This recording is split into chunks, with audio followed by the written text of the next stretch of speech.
Hi friends, జీవన చైతన్యని family అందరి ముందు ఇరికించడానికి ప్లాన్ చేస్తుంది. చైతన్య తాగి వచ్చాడని చెప్తుంది. కానీ సునంద, శశికాంత్, ఆదిత్య నమ్మరు. నా కొడుకు తాగుబోతని నింద వేయడానికి నీకెంత ధైర్యం ఉండాలి అని సునంద అంటుంది. అంటే నిజాలు చెప్పకూడదు అత్తయ్య గారు అంటుంది జీవన. నిజాలు చెప్పచ్చు, కానీ ఏది పడితే అది చెప్పకూడదు.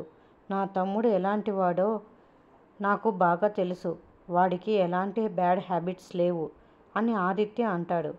అవునమ్మా, వాడు ఎలాంటి వాడో నాకు తెలుసు. వాడు అలాంటి వాడు కాదు అని శశికాంత్ అంటాడు. కానీ జీవన ఆధారాలు చూపిస్తుంది. చైతన్య దగ్గర స్మెల్ వస్తుంది, జేబులో మందు బాటిల్ ఉంది అని చెప్తుంది. శశికాంత్ చైతన్యని టెస్ట్ చేస్తాడు. చైతన్య దగ్గర స్మెల్ వస్తుంది. చైతన్య చెప్తాడు ఫ్రెండ్స్ వల్ల ఇలా జరిగింది అని. సునంద చైతన్యని కోప్పడుతుంది. చైతన్య మీద చెయ్యి కూడా ఎత్తుతుంది. ఇంకోసారి ఇలా జరిగితే ఇంట్లో నుంచి వెళ్ళిపో అంటుంది. శశికాంత్ కూడా కోప్పడతాడు. కానీ ఆదిత్య మటుకు నమ్మడు. నా తమ్ముడు ఎలాంటి వాడో నాకు తెలుసు. కొన్నిసార్లు ఫ్రెండ్స్ వల్ల ఇలా జరుగుతుంది. ఇంకోసారి ఇలా చెయ్యకు, జాగ్రత్తగా ఉండు అని చైతన్యకి చెప్తాడు ఆదిత్య. నన్నే ఇరికిస్తావా అని జీవనతో గొడవ పడతాడు చైతన్య.